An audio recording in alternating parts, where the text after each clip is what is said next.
Hey guys, this is Goku, and on this channel we talk about poker and ideas that can improve your life.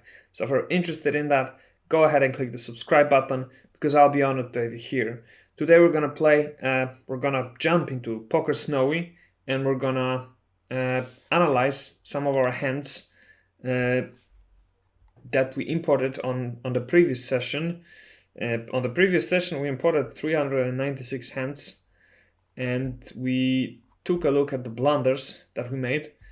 So in this one, we're gonna go through the errors, and we're gonna focus, since there's 90 of them, we're only gonna focus on the bigger ones. I'm not sure how big should they be to be considered big ones, but let's keep this rule that it has to be above 1 BB of EV loss. So let's try and find ones that fit this criteria. Maybe it's gonna be hard. If it is, then we'll lower the criteria, but we've got the first one, 1.43 error. So here we have ace king, right? Off. Let's go back to the pre-flop. We're under the gun +1, and under the gun raises to 2.5 BBs. We just call with ace king off. You see the solver is doing similarly, but we should definitely 3-bet here often. But sometimes we may also call. We get a call from cutoff, and the small blind also calls. So 3-way into the flop, which is queen 4 king with 2 clubs. The small blind checks, the big blind, the pre-flop raiser checks, and we bet 4K, so 40% of the pot. And all right, we were four-handed because there was also the cutoff call. So we bet 4K, and only the initial raiser calls our bet. There's a 9 of spades on the turn, and we get a check from under the gun +1. Sorry, it's under the gun. And we bet 8K, so we go for a small 40% of the pot bet. And solver thinks it's the wrong decision here. Solver prefers to just check it 100% of the time. And it makes sense, makes a lot of sense, because we got the ace of spades.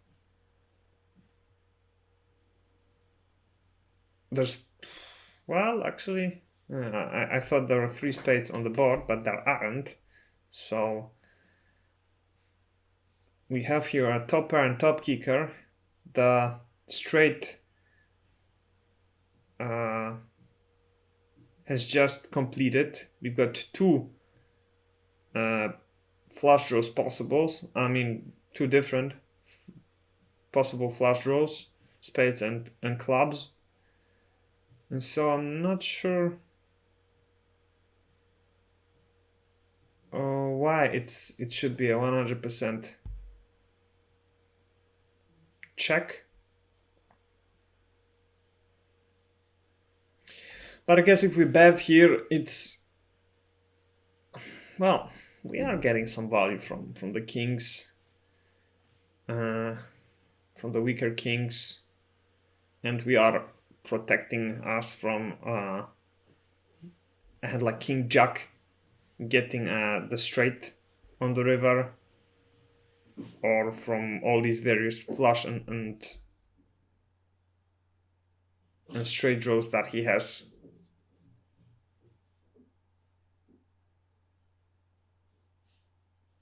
But I think maybe the reason why checking here is the solver's play is that if we check here, then on the river we are in position, so he will often try and and bluff at the pot. So we may get some more value off him if we check here.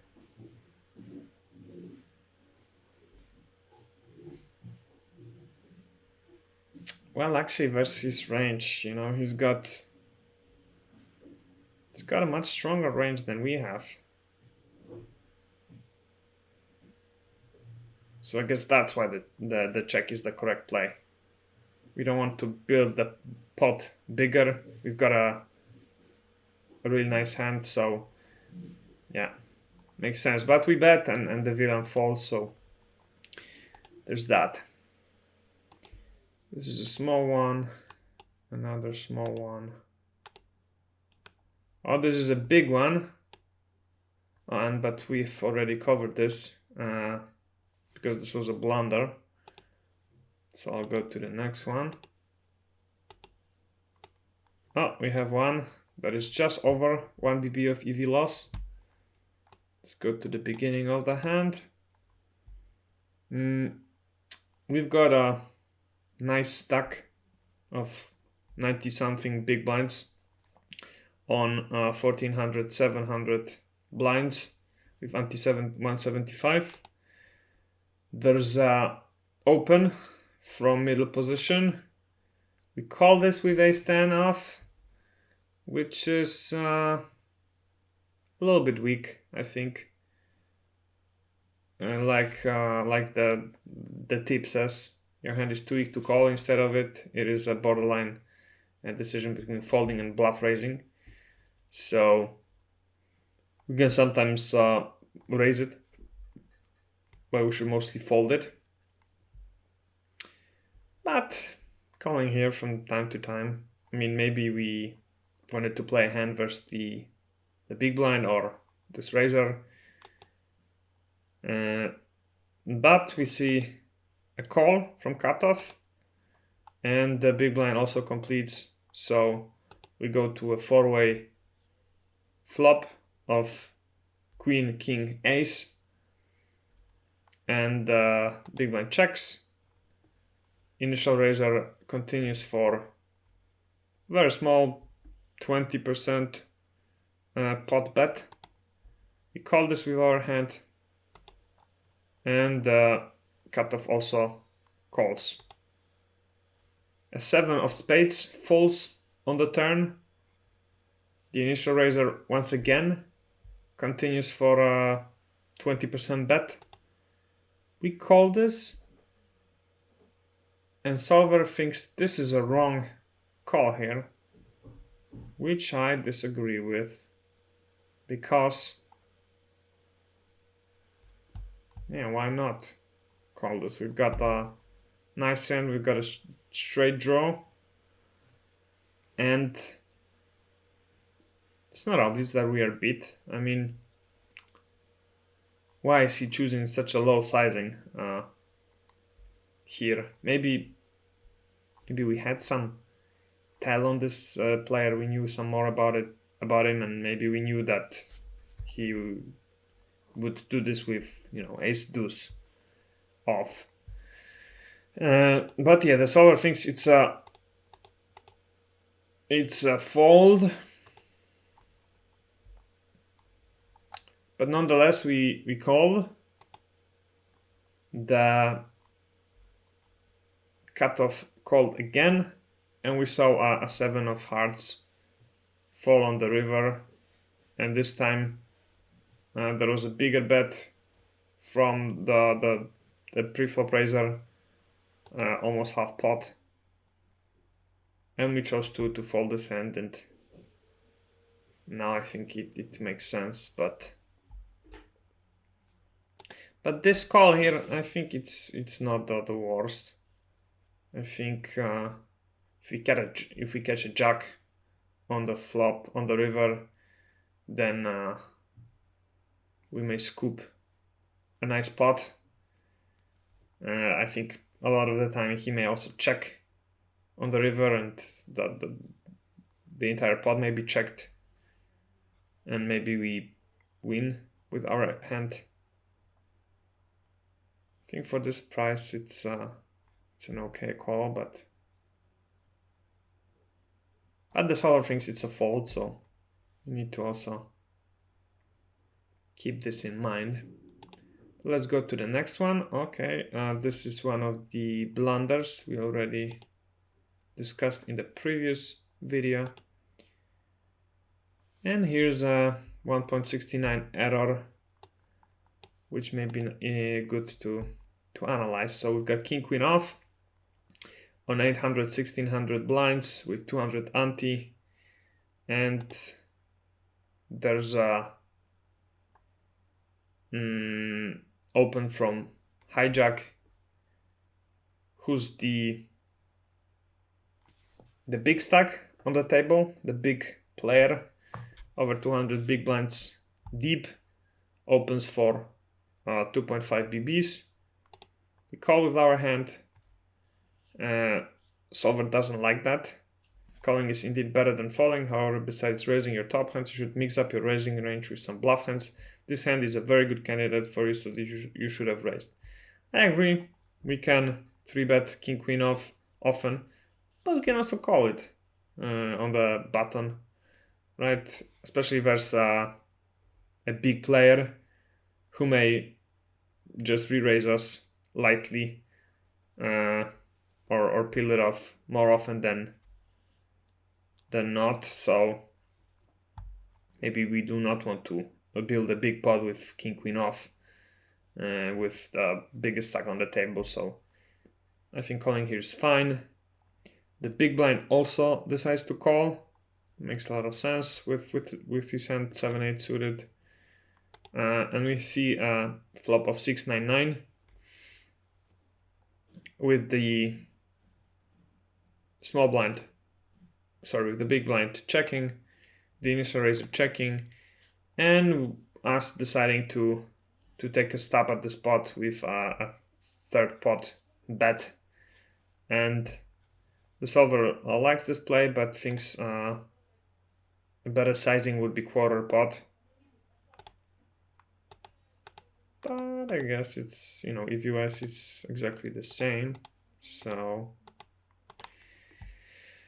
okay, but the big blind decides to shove it. To shove 20k into a pot of 19.5. The initial raiser folds. And we call this. And this is considered wrong. Huh. I mean, yeah, it's, of course, it's a Poker Snowie just analyzes hands as if they were cash game hands. So I guess that's why the call here is wrong, because it loses some EV.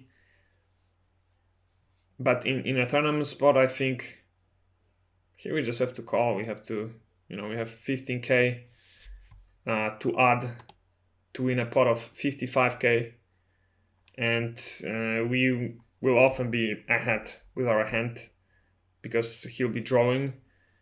Sometimes he'll have a 6, so we'll have plenty of outs. Sometimes he have kind of like pocket 7s or pocket 10s, and we will still have quite a bit of outs. We may sometimes, hit a 10 and a jack, and yeah, we have plenty of equity to call this 15k to win a potential pot of 55k. But in this particular spot, it doesn't happen. He hits the straight at on the turn, so we win this. We lose this spot, but I think a call here is perfectly fine in a tournament. Let's go to the next one. It's a small one. Oh, here we have a bigger one. I don't know if we analyze this one. Yeah, we did. Or didn't we? Yeah, we did analyze that. It was a blunder. And here we have king queen off. I don't remember analyzing this, so we can take a look. On the big blind, we've got king queen off, and the action falls to the small blind, who raises to 3 BBs. We call this, and this is considered to be a bad call. Solver is re-raising here always. But again, while in the cash game, it would be fine to do it like that. In a tournament, I don't think we do want to do it like that.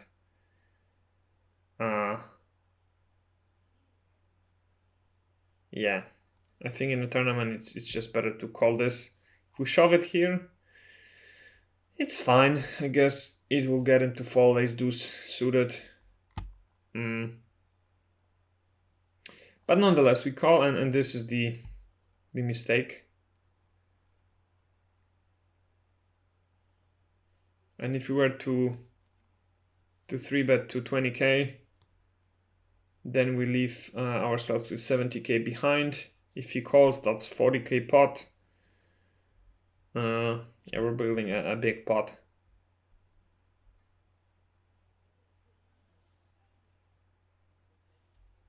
But okay, let's see what happened here in this hand. So the flop was 10, 8, 10 with 2 spades. Small blind checked. We bet a third of the pot. Small blind called. 5 of spades fell on the turn. Small blind checked. And we checked behind. Solver doesn't like this move, but it's a very small EV loss. And yeah, it's a good spot to bet actually. We have the flush come in, and we've got queen of spades. So we increase our equity, and we can often just take this down with a bet here. So yeah, if we bet half pot here, like the solver is suggesting, then we will take it more often than not, and we've got plenty of river cards that will improve our hand, and the villain may still give up on the river if we bluff at this as well. So, but we check behind, and yeah, the hand was checked down, and we lost to ace deuce suited. Let's move on.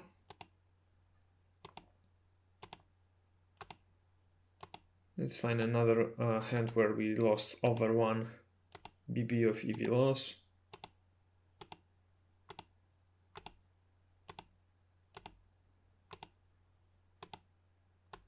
There's not a lot of them.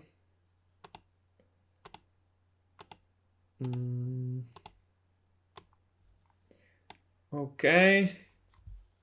265. Did we analyze this in our previous session? I'm not sure. But maybe it's a good time to close down this session because we still got 30 hands left, and I can see we're already 18 minutes into the video. So thank you very much for watching, guys. In the next session, I'll just continue here. I will go over these remaining 30 hands. And if you enjoyed watching this video, please leave a comment below. Just write Poker Snowie or ask any question that you may have. Subscribe to this channel to see more videos like this in the future. Check out the description of this video to see what other GTO spots we've been and other kinds of poker software we've been exploring lately. And yeah, I will see you guys in the next one. Bye.